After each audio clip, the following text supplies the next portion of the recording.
It's really not that cold this morning. It's not even morning. It's actually afternoon. But it is a bit windy, as you've probably noticed from some of my other videos. So if the wind noise bothers you a little bit, just turn the volume down. You probably don't need to hear me talk anyway. Welcome back to the YouTube channel. Thanks for watching.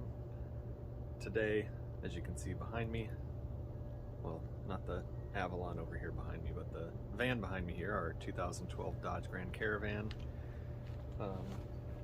It's been having a starting issue, and we've got a new battery in it already. The voltage was dropping low on the battery. Even after replacing the battery, waited a couple days, and it seemed to be having the same issue. There's two common issues on this that you've probably looked up before if you've had issues with starting on Chrysler Town & Country, Dodge Durangos, Dodge Rams, and the Dodge Grand Caravan.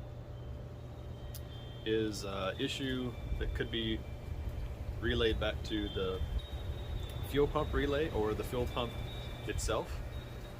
So I'm going to take the steps needed to diagnose whether it's the fuel pump relay, which is a known fail and is not under recall on the Dodge Grand Caravan. The same setup with the TIPM that's in here, that's the totally integrated power module, power management, whatever it is. You've read it, you've probably seen it, you know more than I do. On these vehicles, the fuse box actually has a bunch of relays built into the base of it, and it's on a PCB that's built into the TIPM system. And you can't replace just the PCB, so you have to buy the whole new box. And I was quoted from our local Dodge dealership that the box is $1,300, which I'm not going to spend. But you can bypass the relay, which is one of the steps that we can take, or if you need to replace the fuel pump, then you can replace the fuel pump. The problem is, the relay is what turns the fuel pump on. So what we have to do today is diagnose if the fuel pump works. And in order to do that, we have a temporary solution that we're going to plug in real quick that I purchased online. Now I could buy this kit and put it together myself and wire it and solder and all that myself for about $15, or I can buy it pre-built online on Amazon. You'll see the description and information in the video and in the description under the video. And I could buy it for $16.99. So I just figured I'd just buy it, save some trouble of having to go and build out a cable. So I've got the cable, came in next day delivery on Amazon. So what we're going to do is open up the hood, pop the fuse box, take a couple fuses out, plug this in, and probably prior to that we're going to just turn the key forward and see if we hear the fuel pump coming on. That's a telltale. If you don't hear the fuel pump coming on when you turn the key over, then the fuel pump isn't pressurizing fuel in the system, and if you don't have fuel in the system, you could have an issue with starting. Now, what are the three things you always need to start a vehicle? Air, fuel, and fire, right? Well, or spark. So we don't have any issues with any kind of air clog. Air system's pretty wide open. We know we're getting spark. The starter's turning over, all that kind of stuff. It's not where you turn the key and it clicks, which means the starter could go bad or the battery is just so low that it won't even work. We don't have that issue. So what we're going to go to is fuel and check to make sure that whether we're not we're getting fuel. Now I do know that we're getting spark because I can take a little plug off of the air intake and spray in starter fluid, and when I spray in starter fluid, the vehicle does start, so we know we're getting spark. So the next step after this is going to be, this is just the mental steps that I'm going through to try to figure out what's going on with the vehicle. So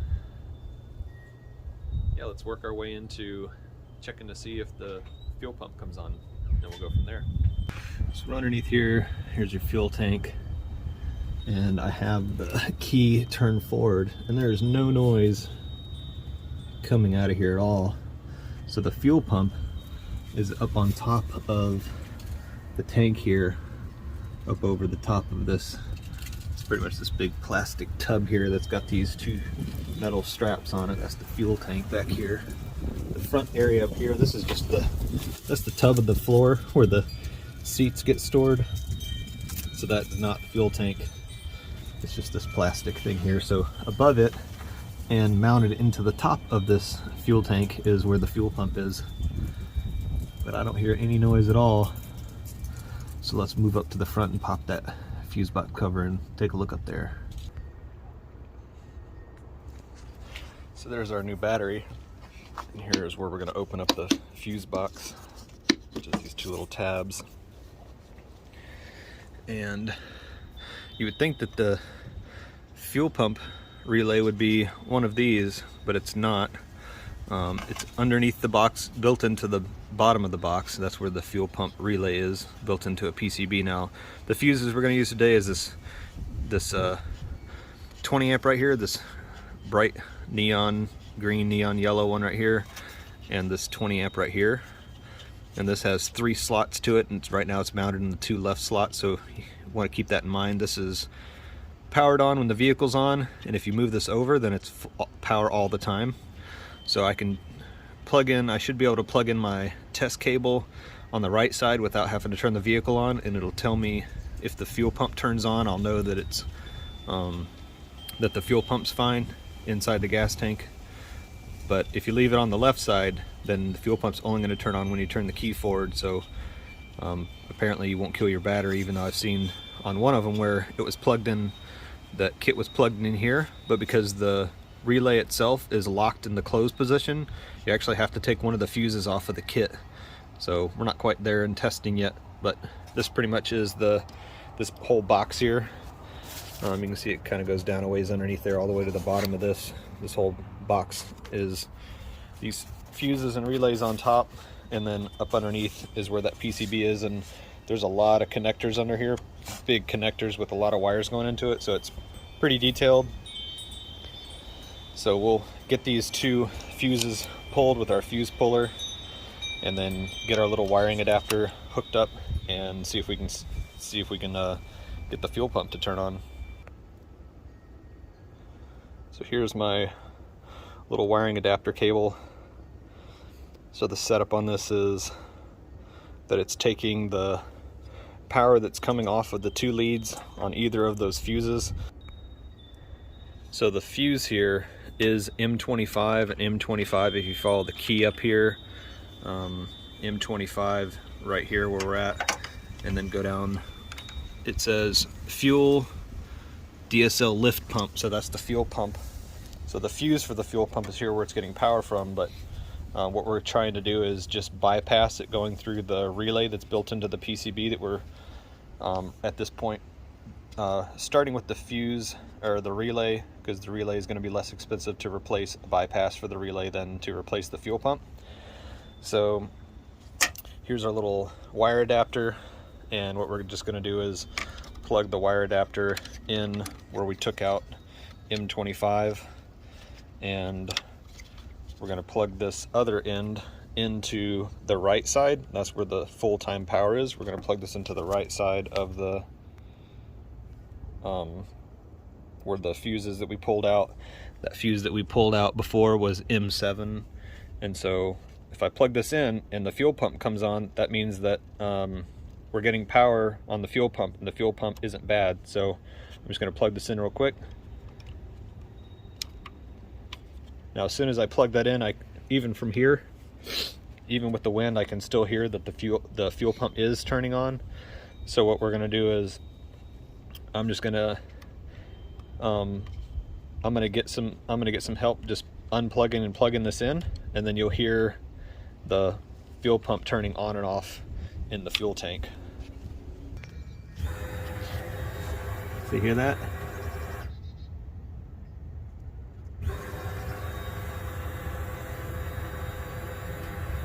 That buzzing sound is the fuel pump turning on and off.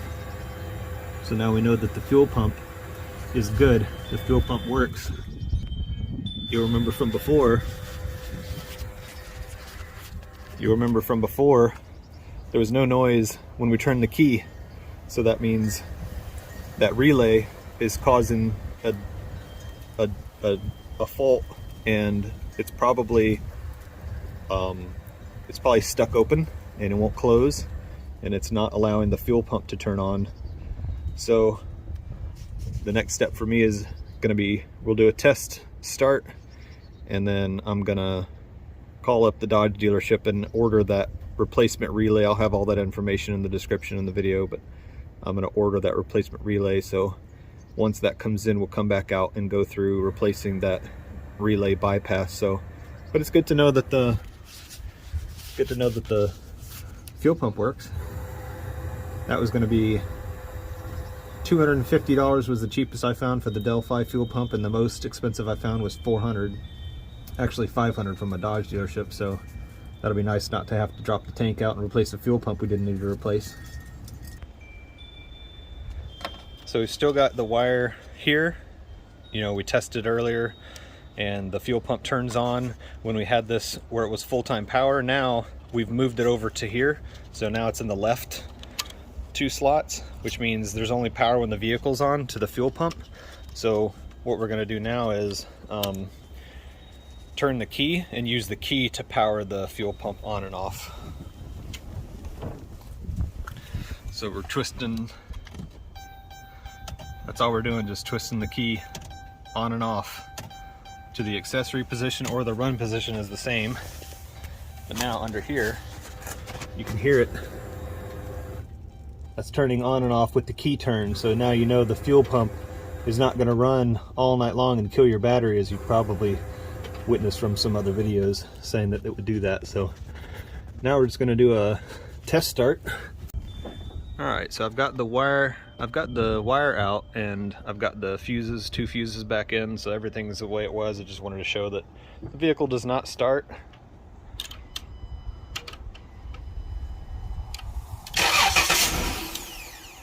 So see how it kind of sputtered and then stops? So that's the issue that we're having. And the fuel pump is not on.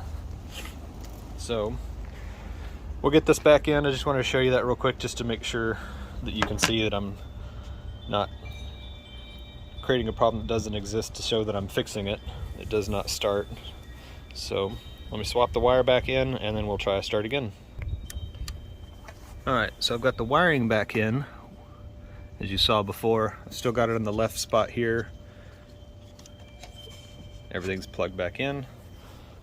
So now we're going to test startup.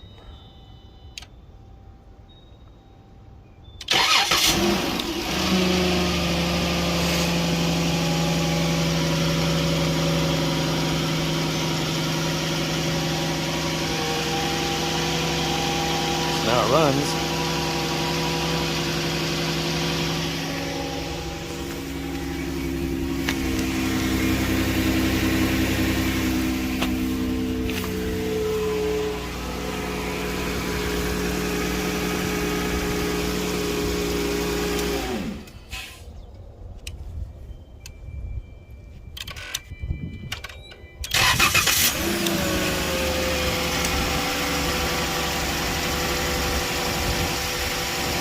As you can see, everything's fine with this wiring bypass, but I'm going to call up the Dodge dealership and order that relay bypass.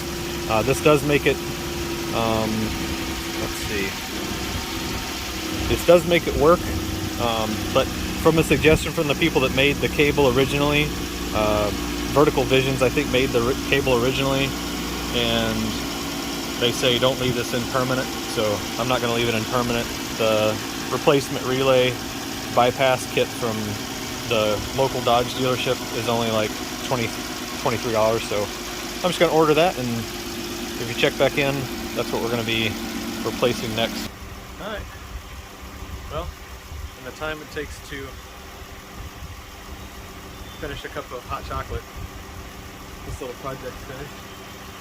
As you saw in the video, diagnosing the issues, narrowed it down to the fuel pump relay. So my next step is going to be call the local Dodge dealership and order a fuel pump relay. And my next video, if you care to come back and check it out, I'll show you how to put a bypass fuel pump kit in. This is a Mopar part. This comes from Chrysler, so it is something you can buy at the Dodge dealership, Chrysler, and it will bypass the stock fuse, the stock fuel pump relay that's in the PCB that I mentioned before.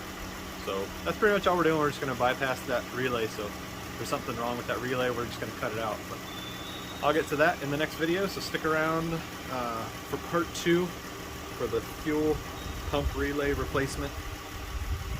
and from what I've seen, it's probably gonna take about 30 minutes to do. Just gotta pull the TIPM fuse box out and pull a couple connectors off and get to some color-coded wires and cut the wires and strip the wires and solder in the wire for the relay kit, put some heat shrink on it, that kind of stuff. So I'll see you when you come back and check that video out. Thanks for taking the time to watch, and don't forget to subscribe to the channel. Appreciate it. See you again next time.